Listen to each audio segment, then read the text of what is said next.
बोलो जयकारा बोल मेरे श्री गुरु महाराज की जय। श्री नंगली निवासी भगवान की जय। श्री परमहंस दयाल जी महाराज की जय। श्री नंगल विहालन भगवान की जय।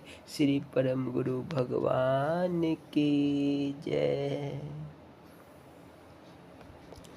जय सच्चिदानंद जी। मन जीते जग जीते। एक बार प्रसंग बस किसी व्यक्ति ने कहा कि जिस समय इंसान के दिल में बुरे विचार उत्पन्न हो तो समझना चाहिए उसका मन मर गया। दूसरे व्यक्ति ने कहा कि यह ठीक नहीं, जिस समय इंसान से बुरे कर्म ना हो तो जानना चाहिए कि उसका मन मर गया। जब किसी बात का निर्णय ना हुआ तो श्री परमहंस दयाल जी से पूछा गया। आपने फरमाया कि जिस समय बुरे भले दोनों प्रकार के विचार बंद हो जाए उस समय समझना चाहिए कि मन मर गया, क्योंकि एक लोहे की बेड़ी है तो दूसरी सोने की, लेकिन है दोनों बंधन के कारण। एक दूसरे व्यक्ति ने कहा, महाराज जी, ऐसे व्यक्ति आजकल तो हो ही नहीं सकते और ना देखने में आते हैं। आपने फरमाया, होते क्यों नहीं। बंगाल में श्री परमहंस जी थे और एक महात्मा को हमने भी देखा है। एक पंडित जी उनसे प्रायः मिलने जाया करते थे, परंतु महात्मा जी को अपने तन बदन की सुधि न थी। पंडित जी के दो विद्यार्थी इस बात से बड़े अप्रसन्न थे कि जब हमारे अध्यापक जी इनके पास आते हैं तो यह फकीर उनका कुछ सत्कार नहीं करते, बल्कि उनके सामने ही तन मन की सुधि नहीं रहती थी और यूं ही मूर्ति बन रहते हैं, इसीलिए इनको मारना चाहिए। यह विचार करके दोनों वहाँ गए। एक लड़के का तो साहस ना हुआ, लेकिन दूसरे लड़के ने साहस करके खूब शिष्टाचार किया। वह बैठे पीटते रहे और हंसते रहे। जब वह मार पीट कर घर पहुंचा तो उसे खूब जोर का बुखार चढ़ गया, जिसके कारण पाठशाला भी ना जा सका। पंडित जी ने उसकी अनुपस्थिति का कारण दूसरे लड़कों से पूछा तो उसके साथी लड़के ने सब हाल कह सुनाया कि हम दोनों इसी निश्चय से गए थे, किंतु उसने महात्मा जी की खूब पिटाई की। उसी समय से उसका बुखार चढ़ा हुआ है। पंडित जी ने कहा, दुष्टों, बड़ा अनर्थ किया। तुरंत फकीर साहब के पास पहुँचे और उनके चरणों में शीश रखकर प्रार्थना की कि उस लड़के का अपराध क्षमा कर दे, उसने बड़ा अपराध किया है। उन्होंने हंसकर फरमाया, किसने मारा और किसको मारा, सब भगवान भली करेंगे। वहीं से लौटकर पंडित जी लड़के को देखने गए तो उसका बुखार तुरंत उतर गया। उन महात्मा जी की ऐसी और भी बहुत सी बातें देखने में आई, किंतु उनकी ओर से उनमें कुछ हस्तक्षेप न था, बल्कि उनकी ओर से कुदरत बदला लेती थी। बोलो जयकारा बोल मेरे श्री गुरु महाराज की जय। श्री स्वरूप दर्शन पाठ। बोलो जयकारा बोल मेरे श्री गुरु महाराज की जय। पाठ को शुरू करने से पहले यह दास श्री नंगली निवासी भगवान के चरण कमलों में दंडवत कोटि कोटि प्रणाम करता है। बोलो जयकारा बोल मेरे श्री गुरु महाराज की जय। ध्यान मूलम गुरुर्मूर्ति, पूजा मूलम गुरुपदम, मंत्र मूलम गुरुवाक्यम, मोक्ष मूलम गुरु कृपा। गुरु जी को कीजिए दंडवटा, कोटि कोटि प्रणाम, कीट न जाने भृंग को, गुरु कर ले आप समान। त्वमेव माता च पिता त्वमेव, त्वमेव बंधु च सखा त्वमेव, त्वमेव विद्या द्रविणं त्वमेव, त्वमेव सर्वं मम देव देवा। हरि ओम। चकोरी आश्रम। श्रीमद् भगवत गीता को अनुभवी महापुरुषों ने धर्म ज्ञान का कोश कहा है। महाभारत और रामायण हमारे राष्ट्रीय ग्रंथ हैं। गीता महाभारत के मध्य भाग में है। गीता का विश्व की सभी प्रमुख भाषाओं में अनुवाद हो चुका है। गीता हमारा वह महान ग्रंथ है जिस पर भारतवासी जितना भी गर्व करे कम है। भगवत गीता के प्रथम अध्याय के पहले श्लोक में धर्म क्षेत्र कुरुक्षेत्र का वर्णन आया है।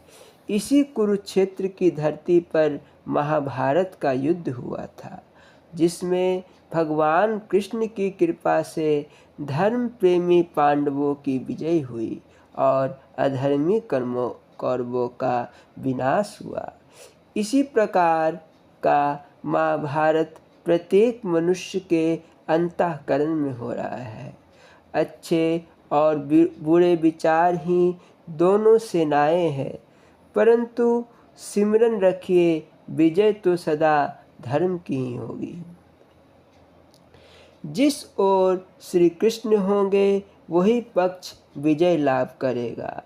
गीता के इस सार सिद्धांत को व्यवहारिक रूप देने के लिए श्री महाराज जी ने पश्चिमी पंजाब में स्थान चकोरी जिला गुजरात को अपनी कर्मभूमि अर्थात कार्य क्षेत्र बनाया। आपने आसुरी संपदा से भ्रमित हुए चित्त वाले अज्ञानी मनुष्य को विषय भोगों से हटाकर उन्हें दैवी संपदा के गुणों का अपनाने की प्रेरणा दी। लक्की मरबत से श्री महाराज जी सन 1926 के आरंभ में पंजाब पधारने की तैयारी करने लगे, क्योंकि चकोरी और पंजाब के दूसरे नगरों के प्रेमियों ने श्री सतगुरुदेव जी को दर्शन देने की प्रार्थना की थी। जब श्री महाराज जी ने लक्की मरबत से चकोरी में आने का कार्यक्रम बनाया तो लक्की निवासी सभी प्रेमी बहुत उदास हो गए। एक क्षण के लिए वे श्री महाराज जी के मनोहर रूप को अपने नेत्रों से ओझल नहीं होने देना चाहते थे। श्री महाराज जी के वियोग में सभी प्रेमी तड़पने लगे। कोई कृष्ण द्वारा स्थान के इस कोने में अश्रुधारा बहाने लगा। यह बिल्कुल ऐसा ही दृश्य था जिस समय भगवान राम वनवास के लिए अयोध्या जी से विदा हुए तो नगर निवासियों के हृदयों में वेदना से चित्कार कर उठे। गोसाई तुलसीदास जी ने श्री रामचरितमानस में उस दृश्य का वर्णन इस प्रकार किया। चलत राम लखी अवध अनाथा, विकल लोग सब लागे साथा। कृपा सिंधु बहुविधि समुझावही, फिरहि प्रेम बस पुनि फिर आवही। लागति अवध भयावनि भारी, मानहु काल राति अधियारी। घोर जंतु सम पुर नर नारी, डर पहिं एकहि एक निहारी। घर मसान परिजनु भूता, सुत हित मीत मनहु जमदूता। बागन बिटप बेली कुमलाही, सरित सरोवर देखि न जाही। है गए कोटिन केली मृगा, पुर पशु चातक मोर। पीक रथांग सुख सारिका, सारस हंस चकोर। राम वियोग विकल सब ठारे, जह तह मनहु चित्र लखी कारे। नगरु सफल बनु गहवर भारी, खग मृग विपुल सकल नर नारी। विधि कैकई किरातिनि किन्ही, जेहि दब दुसह दसहु दिसि दिन्ही। सही न सकै रघुबर विरहागी, चले लोग सब व्याकुल भागी। सब हिम विचारु किन्हा मन माही, राम लखन सिय बिनु सुख नाही। जहाँ राम तह सबहु समाजु, बिन रघुबीर अवध नहीं काजू। चले साथ मंत्रु दिढ़ाई, सुर दुर्लभ सुख सदन बिहाई। राम चरण पंकज प्रिय जिनहिं, विषय भोग बस करहिं कितिन्हिं। बालक वृद्ध बिहाय गृहा, लगे लोग सब साथ। तमसा तीर निवासु किए, प्रथम दिवस रघुनाथ। रघुपति प्रजा प्रेम बस देखी, सदै हृदय दुखु भयहु विशेषी। करुणामय रघुनाथ गोसाई, बेग पाई अहि पीर पराई। कहि सप्रेम मृदु बचन सुहाए, बहुविधि राम लोग समुझाए। किए धर्म उपदेश घनेरे, लोग प्रेम बस फिरहिं न फेरे। सील सनेहु छारि नहीं जाई, असमंजस बस भे रघुराई। लोग सोग श्रम बस गए सोई, कछुक देव माया मति मोई। जब हिम जाम जुग जामिनी बीते, राम सचिव सन कहेहु सप्रीति। खोज मारी रत हाकहु ताता, आन उपाय बनहिं नहीं खाता। राम लखन सिय जान चढ़ी, शंभु चरण सिरुनाई। सचिव चलायहु तुरत रथु, इत उत खोज दुराई। जाग सकल लोग भये भोरो, गे रघुनाथ भयहु अति सोरो। रत कर खोज कतहु नहीं पावहिं, राम राम कही चहु दिसि धावहिं। मनहु बारि निधि बूढ़ जहाजु, बहयहु बिकल बर बनिक समाजु। एकहिं एक देहि उपदेशु, तजे राम हम जानि कलेसु। निंदहि आपु सरारहिं मीना, दिग जीवन रघुबीर बिहीना। जो पै प्रिय वियोग विधि कान्हा, तो कस मरन न मांगे दीन्हा।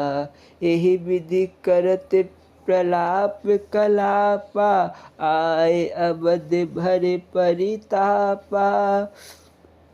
विषम वियोगु न जाय बखाना, अवध आस सब राखहिं प्राणा। राम दरस हित नेम व्रता, लगे करन नर नारी। मनहु कोकी कमल, दीन विहीन तुम्हारी। बोल मेरे श्री गुरु महाराज की जय। अर्थात प्रभु श्री रामचंद्र जी को अयोध्या से जाते हुए और अयोध्या को अनाथ होते हुए देखकर सब लोग व्याकुल होकर उनके साथ हो लिए। कृपा सागर प्रभु राम उन्हें अनेक प्रकार से समझाते हैं तो वह अयोध्या की ओर लौट जाते हैं, परंतु प्रेम बस पुनः लौट आते हैं। उन्हें अपने घर बहुत ही भयानक प्रतीत होते हैं। मनुष्यों की बात ही क्या, यहाँ तक कि पशु पक्षी भी श्री राम जी के वियोग में व्याकुल हुए जहाँ तहाँ चुपचाप स्थिर होकर खड़े हैं, मानो तस्वीर में लिखकर बनाए हुए हैं। प्रभु राम की बिरहा अग्नि को लोग सह न सके। उन्होंने निश्चय कर लिया जहाँ श्री राम जी रहेंगे वहीं सारा समाज रहेगा। ऐसा विचार दृढ़ करके वे सुखों से पूर्ण अपने घरों को छोड़कर प्रभु राम जी के साथ चल पड़े। पहले दिन श्री रघुनाथ जी ने तमसा नदी के तट पर निवास किया। प्रजा को प्रेम बस देखकर उनके दयालु हृदय में बड़ा दुख हुआ। उन्होंने प्रेम युक्त कोमल और सुंदर वचन कहकर लोगों को समझाया और भी उपदेश दिए, परंतु प्रेम बस लोग लौटाए नहीं लौटते। जब सब लोग शोक और थकावट के मारे सो गए, जब रात बीत गई, तब प्रभु ने सुबंत को उठाकर रथ चलाने की आज्ञा दी। प्रातः होते ही सब लोग जागे तो बड़ा शोर मचा कि श्री रघुनाथ जी चले गए, कहीं रथ की खोज नहीं पाते। हाय राम, हाय राम, हा राम, हा राम पुकारते हुए चारों ओर दौड़ रहे हैं, मानो सागर में जहाज डूब गया हो, जिससे व्यापारियों का समुदाय बहुत ही व्याकुल हो उठा हो। वे एक दूसरे को दोष देते हैं कि श्री राम जी को हम लोगों से कलेश होगा।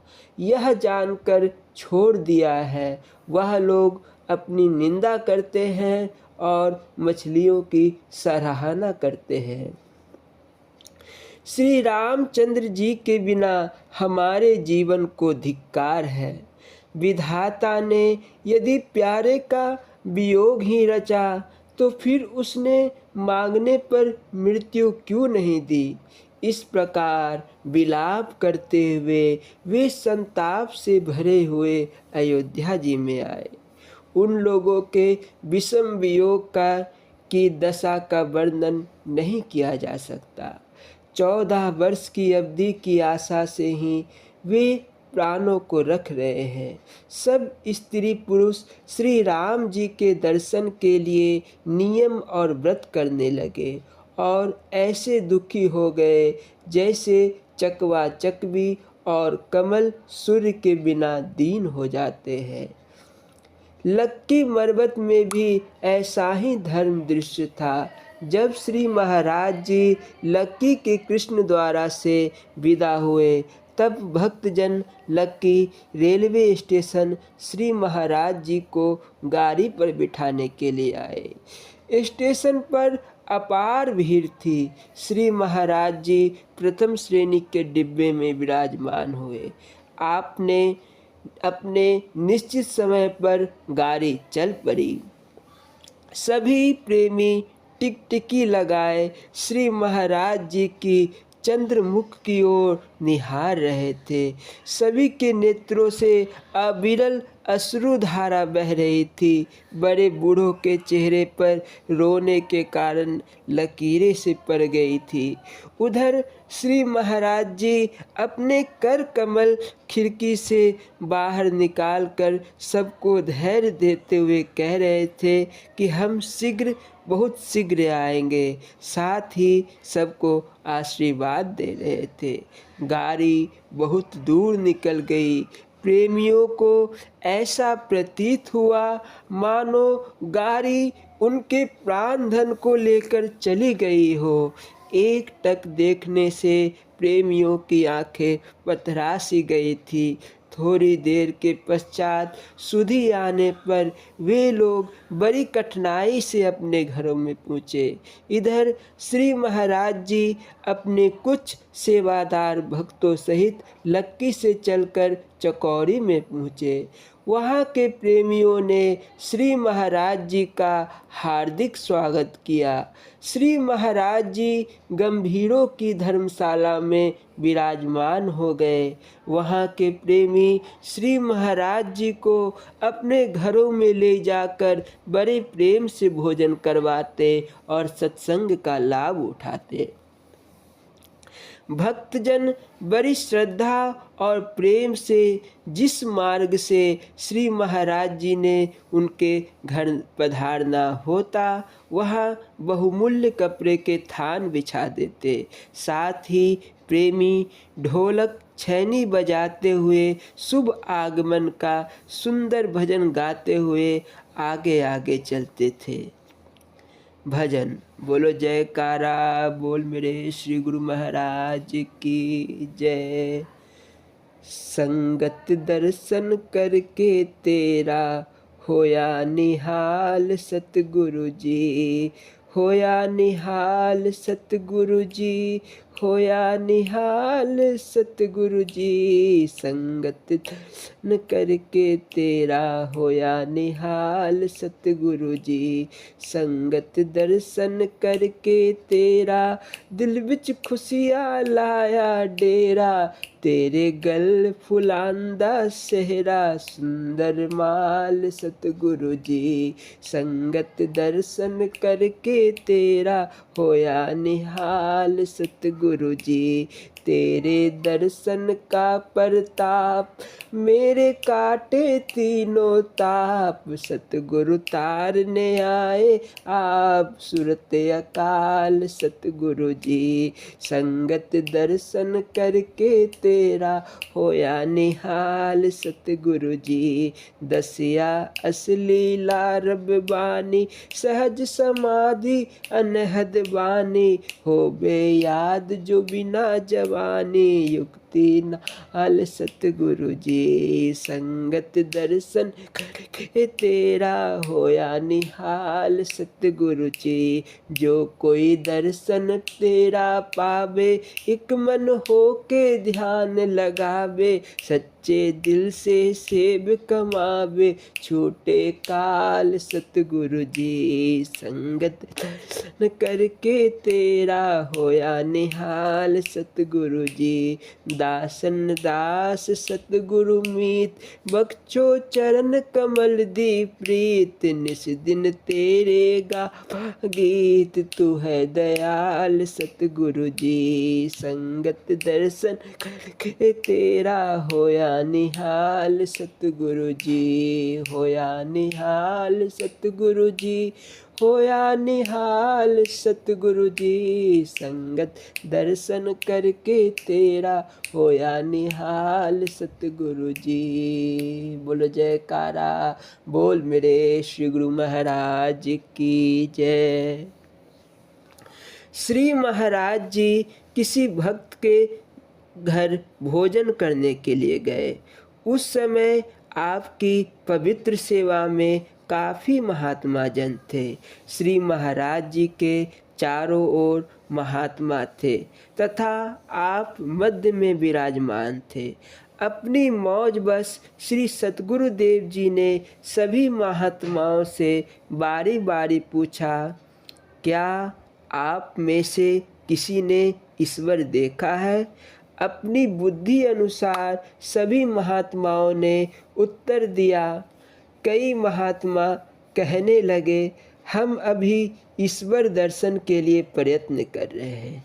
इतने में स्वामी अभेदानंद जी की बारी आ गई। यह कहने लगे, गुरुदेव जी, जब से आपके पवित्र दर्शन किए हैं तब से मन में कभी संकल्प ही नहीं उठा कि आपके अतिरिक्त और भी कोई ईश्वर है। मेरे लिए तो आप ही साक्षात ईश्वर है। मुझे इसी में परम सुख और दिव्य आनंद की प्राप्ति होगी। स्वामी अभेदानंद जी के उत्तर को सुनकर श्री महाराज जी पहले मुस्कुराए और फिर बोले, सेवक को तो ठीक ऐसे ही सोचना चाहिए। उसके लिए गुरुदेव ही ईश्वर है। ऐसा प्रतीत होता था कि श्री महाराज जी गुरु गीता के उस महामंत्र सार सिद्धांत अपने इन सेवकों को समझा रहे थे, जिसमें कहा गया है, गुरु ब्रह्मा गुरुर्विष्णु गुरुर्देवो महेश्वरा, गुरु साक्षात परब्रह्मा तस्मै श्री गुरुवे नमः। अर्थात गुरु ही ब्रह्मा, गुरु ही विष्णु और गुरु ही शिव और परब्रह्म है। ऐसे श्री सतगुरुदेव जी को नमस्कार है। उस समय का दृश्य भी बहुत अनुपम था। ऐसा प्रतीत होता था मानो श्वेत वस्त्रधारी श्री महाराज जी सूर्य रूप मध्य में विराजमान हो और चारों ओर महात्मा लोग भगवा वस्त्र पहने उनकी किरणें हैं। श्री महाराज जी के वहाँ विराजमान रहने से भक्तों का प्रेम और विश्वास बहुत बढ़ा। सब यही चाहने लगे कि अपना शरीर भी काट कर गुरु अर्पण कर दें। 2-4 भक्तों ने तो श्री महाराज जी को यहाँ आश्रम बनाने के लिए भूमि अर्पण की और कई दिन तक प्रार्थना करते रहे। अंत में उनकी प्रेम प्रार्थना स्वीकार हुई। श्री महाराज जी की आज्ञा अनुसार चकौरी गांव में एक बड़ा स्थान तैयार होने लगा। भक्तजनों ने इस स्थान के निर्माण कार्य में तन मन धन से खूब सेवा की। कुछ ही दिनों में श्री आश्रम सतगुरुदेव महाराज जी ने बनाकर तैयार कर दिया और श्री महाराज जी उसमें विराजमान होकर चकौरी और उसके आसपास के क्षेत्र में जिज्ञासु प्रेमियों को अपने वचनामृत से कृतार्थ करने लगे। हिंदू, मुसलमान, सिख, ईसाई अर्थात सभी धर्मों के अनुयायी श्री महाराज जी के अनमोल सत्संग से लाभ उठाने लगे। चकौरी गांव वाले इस स्थान को लोकवाली कुटिया के नाम से पुकारते थे। लोकवाली कुटिया के साथ गोसाई भागवत जी का आटा बेचने की दुकान थी। कुटिया और मशीन वाले स्थान के मध्य में केवल एक दीवार थी। मशीन चलने से काफ़ी शोर होता था और सत्संग में बाधा पड़ती। कई प्रेमियों ने गुसाई भागमल को मना किया कि सत्संग के समय आटा चलाने वाली मशीन ना चलाए, परंतु वह नहीं माने। एक दिन श्री महाराज जी सत्संग कर रहे थे, इतने में मशीन चलाई गई। उसी समय वह मशीन एक अदृश्य शक्ति द्वारा उखड़कर मकान से बाहर जा पड़ी। मकान भी टूट फूट गया। बड़े जोर का धमाका हुआ। मशीन भी पुर्जे पुर्जे हो गई। यह अद्भुत दृश्य देखकर गोसाई भागमल जी बहुत पश्चाताप करने लगे और फिर श्री महाराज जी के श्री चरणों में पहुंचकर उनसे क्षमा मांगी। संतों से विरोध करना अच्छा नहीं होता। संत तो दयालु हृदय के होते हैं। वे तो स्वप्न में भी प्राणी का अनहित नहीं सोचते। गोसाई भागमल जी की प्रार्थना पर श्री महाराज जी आश्रम के निर्माण कार्य के कारण उनकी हवेली में विराजमान रहने लगे। चकौरी गांव से चनाब नदी 2 मील की दूरी पर बहती थी। नदी के किनारे काफ़ी दूर दूर तक सघन वन था और 2-2, 4-4 मील पर कई गांव भी थे। श्री महाराज जी प्रतिदिन प्रातः और सायंकाल को पैदल भ्रमण करने के लिए चनाब नदी के किनारे तट पर जाया करते थे। वहाँ के एकांत और सुंदर वातावरण को श्री महाराज जी ने बहुत पसंद किया। तब श्री महाराज जी ने महात्मा जनों के लिए एकांत में भजन अभ्यास करने के निमित्त वहाँ छोटी छोटी मिट्टी की झोपड़ियाँ बनानी आरंभ की गई। वे कुटिया इतने तंग में बनाए गए कि जिनमें कठिनाई से झुककर अंदर जाना पड़ता था। केवल मात्र बैठने का उनमें स्थान था। श्री महाराज जी की आज्ञानुसार महात्मा लोग बड़े प्रेम से वहाँ भजन करने लगे। धीरे धीरे महाराज जी का पावन यश दूर दूर तक फैलने लगे। इस प्रकार कई महीने व्यतीत हो गए। इसी बीच सीमा प्रांत के भक्तों ने इसी बीच सीमा प्रांत के भक्तों के कई प्रार्थना पत्र आ चुके थे। तब श्री महाराज जी ने सीमा प्रांत जाने का कार्यक्रम बनाया और चकौरी से चलकर लक्की मरबत पहुँचे। फिर वहाँ से तल बुलंद पेशावर में जाकर विराजमान है। बोलो जयकारा बोल मेरे श्री गुरु महाराज की जय। अगला अध्याय पश्चिमी पंजाब में। बोलो जयकारा बोल मेरे श्री गुरु महाराज की जय। स्वामी हीरानंदपुरी जी महाराज जी की लीला संस्मरण एवं अमृत प्रवचन। बोलो जयकारा बोल मेरे श्री गुरु महाराज की जय।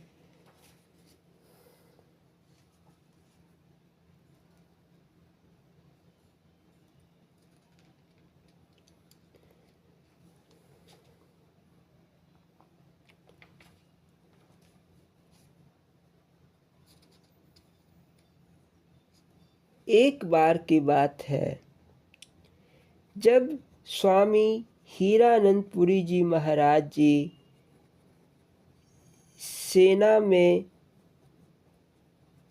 भर्ती थे, तो सेना में परेड के वक्त सभी कर्मचारियों की उपस्थिति अनिवार्य होती थी।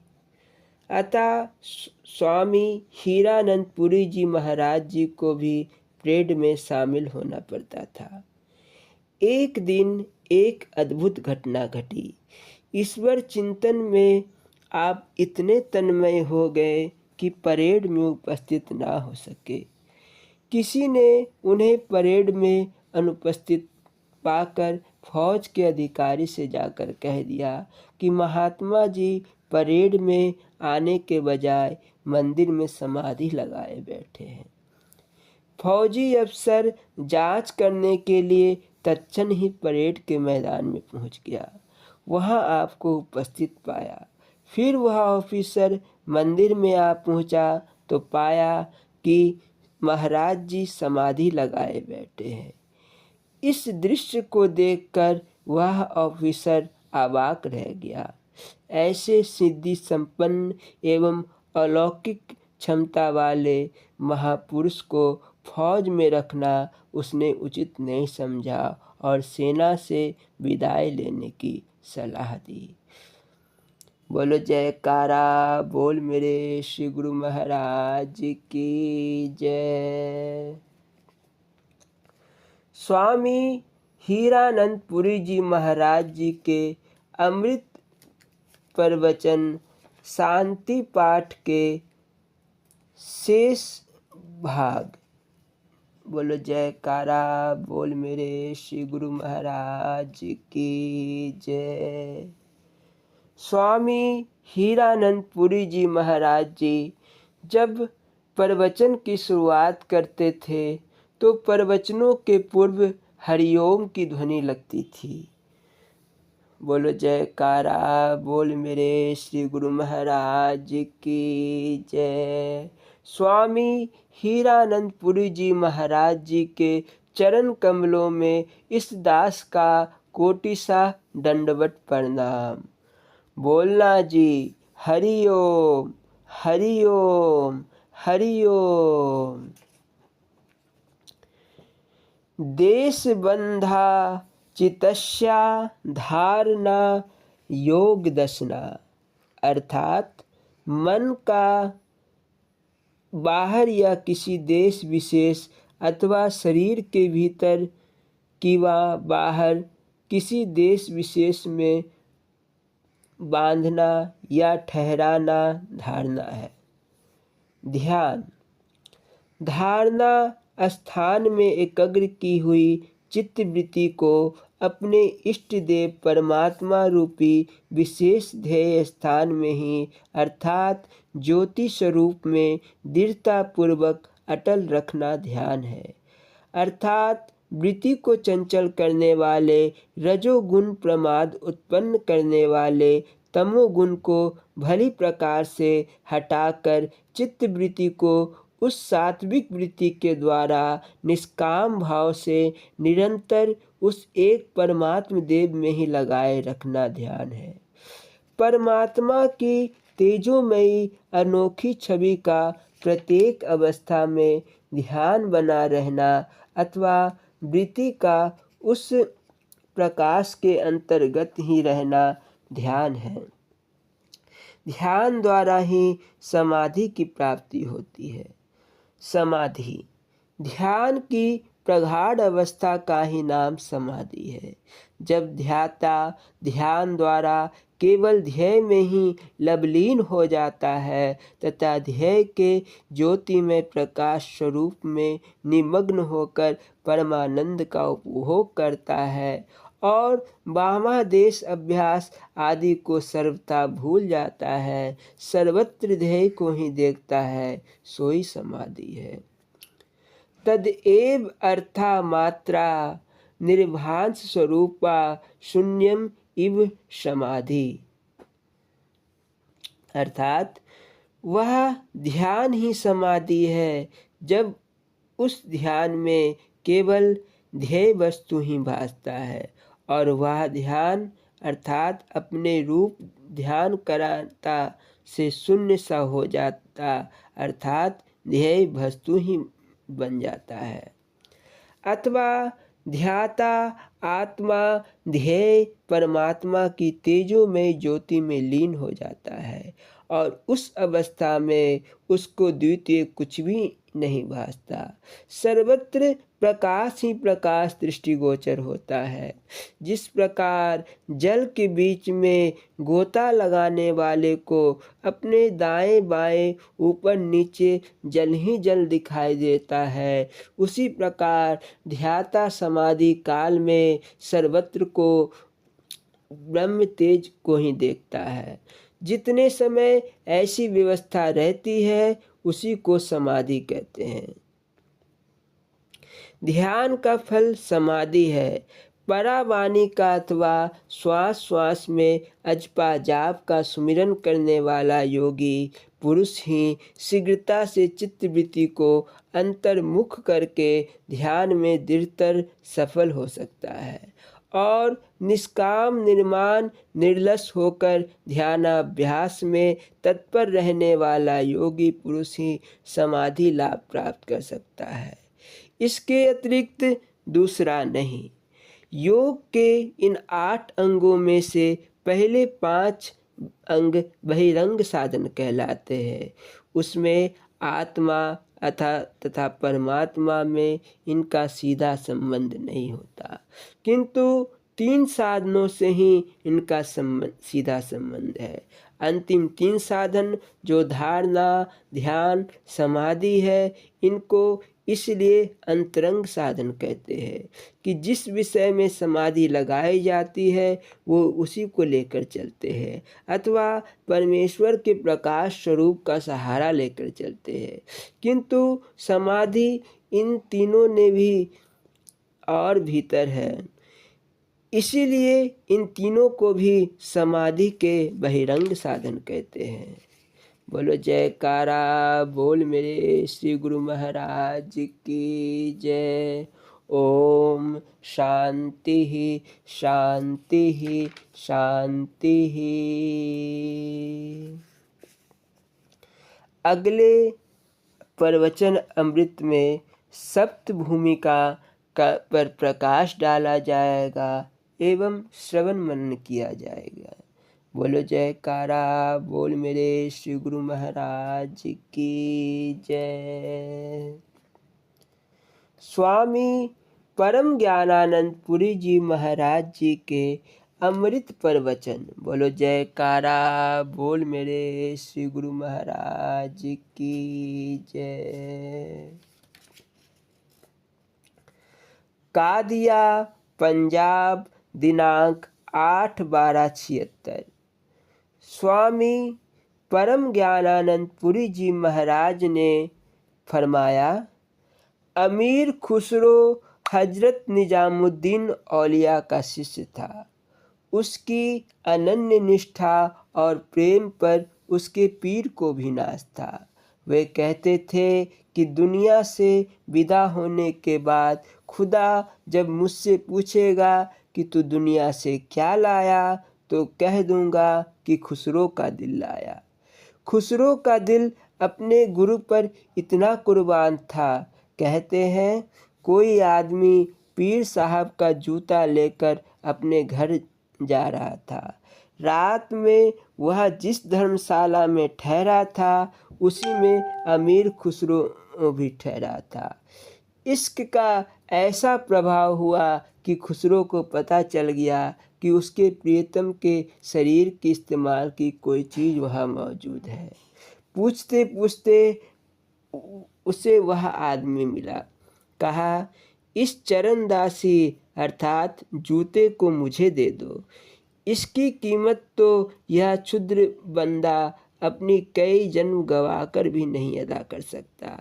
ये तुम यदि मेहरबानी करो तो अभी मेरे पास जो कुछ साजो सामान है उसे लेकर मुझे वह प्यारी चीज़ दे दो। आशिक ने अपने पीर की चरणदासी लाखों का सामान लाकर देकर ले ली। कितना अनन्य भाव था उसका अपने पीर पर। पीर साहब जब शरीर छोड़ने लगे तब फरमाया कि खुसरो को हमारी कब्र पर मत आने देना। ऐसा नहीं कि वह आह भर दे तो हमें उसे दर्शन देने के लिए कब्र से बाहर आना पड़े।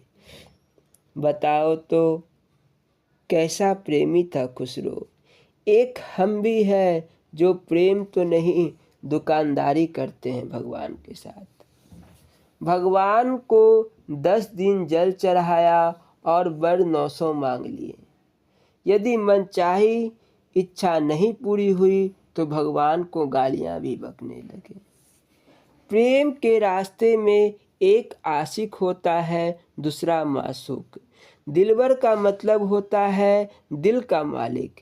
अब दिलबर ऐसा हो जो तुम्हारा दिल ले ले मगर अपना तुम्हें ना दे, जो ऐसा होगा वही तो तुम्हारे दिल का मालिक बन सकता है।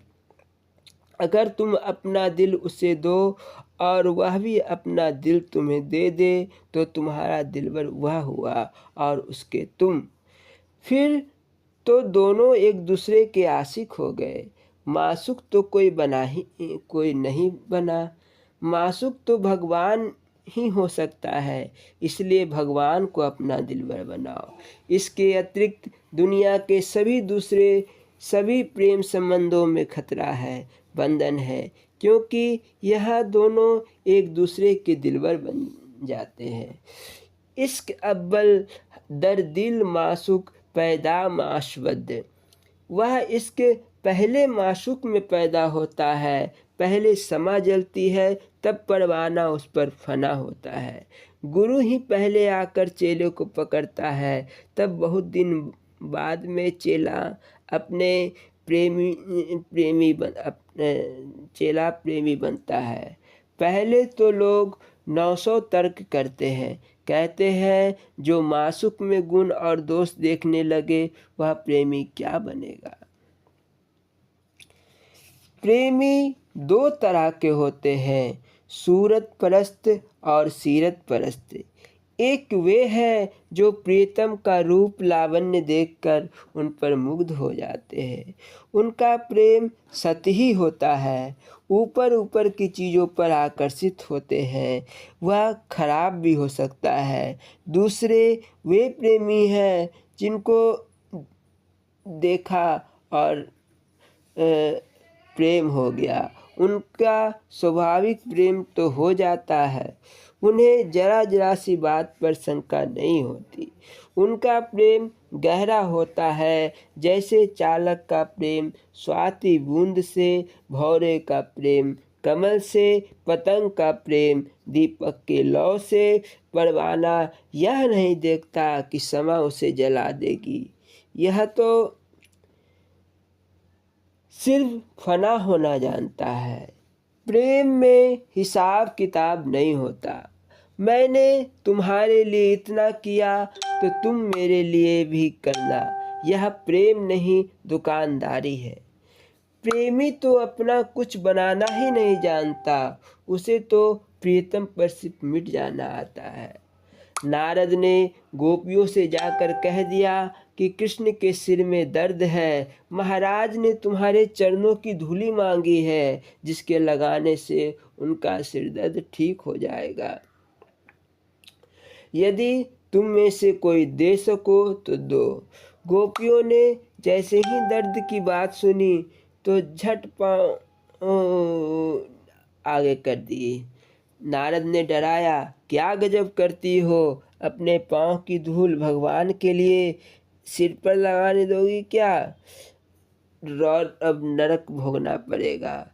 गोपियों ने कहा, ले जाओ जल्द, भगवान का दर्द करो, हमारे नरक की परवाह मत करो, हम नरक जाएंगे।